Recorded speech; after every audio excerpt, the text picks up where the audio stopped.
डॉक्टरों को मसीहा भी कहा जाता है। श्रीनगर के चेस्ट डिजीज अस्पताल में डॉक्टरों ने एक गैर मामूली कारनामा अंजाम दिया और तारीखी कामयाबी हासिल की। पीर के रोज सीडी अस्पताल के डॉक्टरों ने एक 52 साल मरीज पर सख्त ब्रोंकोस्कोपी के जरिए ऑपरेशन करके और कामयाबी के साथ एक खास किस्म का धाती स्टंट लगाकर ये नादिर कारनामा अंजाम दिया। इस कारनामे को अंजाम देकर चेस्ट डिजीज अस्पताल बैनुल-अक़वामी पल्मोनोलॉजी के मैदान में अपनी शनाख्त बना रहा है और ये कामयाब तरीक़ेकार चेस्ट मेडिसिन श्रीनगर कश्मीर की तारीख में एक बड़ी कामयाबी है। देखिए, रिजिड ब्रोंकोस्कोपी तो वैसे कश्मीर में पहले भी होती थी। It is done routinely by ENT surgeons. जब कोई फॉरेन बॉडी अंदर जाती है तो वो निकालने के लिए रिजिड ब्रोंकोस्कोपी पहले से यहाँ पे होती रही है। लेकिन in the field of pulmonology rigid bronchoscope का बहुत इंपॉर्टेंट रोल होता है इन थेरेपेटिक प्रोसीजर्स। तो जैसे कल हमने यहाँ पे रिजिड ब्रोंकोस्कोप हमारे पास ऑलरेडी था, पहले भी हमने रिजिड ब्रोंकोस्कोपीज कुछ की थी, लेकिन ये जो कल स्टेंटिंग प्रोसीजर था ये पहली बार हुआ है यहाँ पे। तो ये पेशेंट जो हमारे पास आया था basically he was suffering from एक कैंसर टाइप ऑफ ग्रोथ थी, जिसकी वजह से इसकी विंड पाइप ब्लॉक हो गई थी। जैसे आपको मैं वीडियो में भी आप देख रहे हैं कि इसमें एक पूरी ऑब्स्ट्रक्शन है और अगर ये बढ़ जाती तो इसकी पूरी विंड पाइप बंद हो जाती and he would have lost his life. Immune system weak होता है, जैसे बच्चे होते हैं, बुजुर्ग होते हैं, तो उनमें भी हम देखते हैं कि उनमें ज़्यादा रेस्पिरेटरी ट्रैक्ट इन्फेक्शंस होते हैं। तो मेरी मैसेज यही रहेगी कि जो ऑलरेडी एग्जिस्टिंग पेशेंट्स हैं वो अपने डॉक्टर साहिबान से चेकअप करा लें, ताकि विंटर की आमद पे वो उनका ट्रीटमेंट थोड़ा ऑप्टिमाइज़ कर दें ताकि वो सेफ़ रहे और उनको प्रिकॉशनरी मेजर्स बताएं। ज़्यादा ठंड में वेंचर ना करें, बाहर तभी निकले जब ज़्यादा ज़रूरी हो। वैक्सीनेशन जो है, वैक्सीनेशन भी हेल्प करती हैं टू प्रिवेंट इन्फेक्शंस। और इसके अलावा जो हम घर में अंदर बैठते हैं तो वहाँ पे जो भी रूम, हम कोशिश रहती है कि हम कमरों को गर्म रखें। गर्मी ज़रूरी है, वो कांगड़ी से हो, वो चूल्हे से हो, वो गैसेस से हो, लेकिन अपील यही रहेगी कि वेंटिलेशन प्रॉपर रूम्स की रखें। मगर मे तो पानस मज राय हकीकत में बच टोटल पता क्या तो मगर खुदा सज मेहरबानी तमिस पैगम्बर करीम साय ये बचो बे मेहरबानी सो कर चढ़ाई मेहनत। पहले तो डॉक्टरों का सपोर्ट रहा और दूसरी बात ये है कि ये खुदा का, डॉक्टरों ने भी बोला कि हमें पता नहीं चल रहा है जब हम सर्जरी कर रहे थे हमें क्या कहाँ पर क्या करना था, मगर ये रब का शुक्र है, ये रब का करिश्मा था। दूसरी बात ये है कि डॉक्टर बहुत काबिल और बहुत, हम डॉक्टर के बारे में क्या बोलेंगे, तो वो पहले से ही हम सुन चुके हैं कि डॉक्टर बहुत काबिल, जो डॉक्टर इसका टीम था वहाँ सर्जरी में बहुत ही एफिशिएंट, बहुत ही काबिल डॉक्टर थे।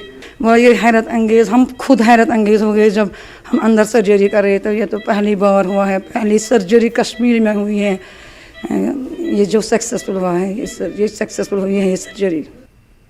एम्प्लॉयज़ प्रोविडेंट फंड ऑर्गेनाइजेशन वजारत मेहनत और रोज़गार के इलाकाई दफ्तर जम्मू ने एक आउटरीच प्रोग्राम निधि आपके निकट का इनकाद किया।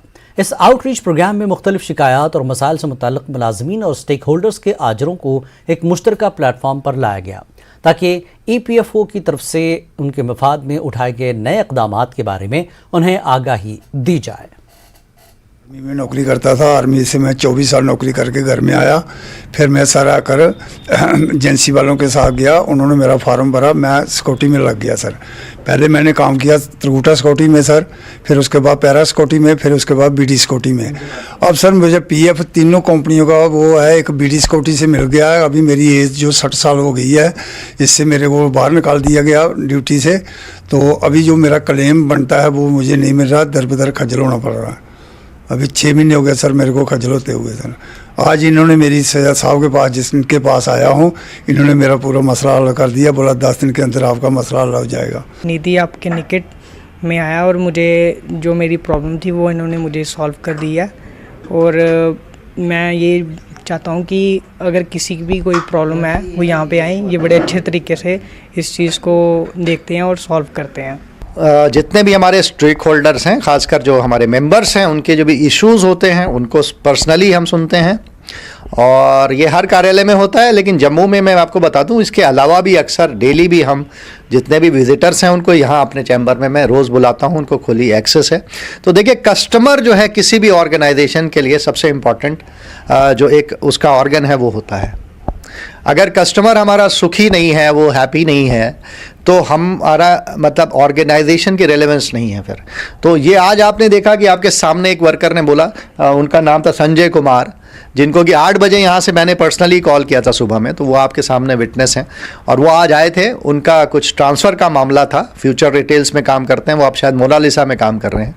तो इन सब का पैसा ऑनलाइन कैसे ट्रांसफ़र होगा, कैसे KYC होना है, ये सारी चीज़ें अभी हमारी PA उन्होंने गाइड किया, मैंने आपके सामने गाइड किया, और हमारी टीम काम कर रही है इस पर। तो जितने भी लोग 10 तारीख को या जैसे आज 13 तारीख निधि आपके निकट कार्यक्रम में आते हैं, तो कोशिश हमारी ये होती है कि उनका इशू उस तत्काल हम सॉल्व करें। जिला कमिश्नर श्रीनगर मोहम्मद एजाज असद ने कहा कि यूनिक फैमिली ID UT में समाजी तहफ़्फ़ुज़ के निज़ाम को मजबूत बनाने के लिए गेम चेंजर है। उन्होंने कहा कि ये ID मरकजी हुकूमत की स्कॉलरशिप्स और दीगर स्कीमों को हासिल करने में मददगार रहेगी।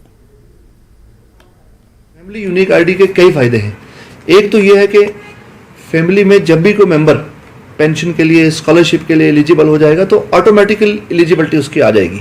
और बार बार जाके दफ्तरों से जाके कागज़ कलेक्ट करना, वेरिफिकेशन कराना, फिर वो काफ़ी कमरसम जो प्रोसेस है वो वन टाइम हो जाएगा। मल्टीपल टाइम से घटकर वो वन टाइम हो जाएगा, और हर फैमिली मेम्बर को हर बार वेरिफिकेशन की ज़रूरत नहीं पड़ेगी, बल्कि इस यूनिक ID के ज़रिए जो फैमिली मेम्बर्स हैं, पेंशन का बेनिफिट हो, स्कॉलरशिप का हो, दीगर जो सोशल सिक्योरिटी स्कीम्स हैं, इन तमाम स्कीम्स के बेनिफिट देने के लिए यूनिक ID मैं समझता हूं कि जो ऑनरेबल LG साहब ने जिसकी शुरुआत की है, ये यहाँ पर हमारे सोशल सिक्योरिटी सिस्टम को स्ट्रेंथन करने के लिए एक गेम चेंजर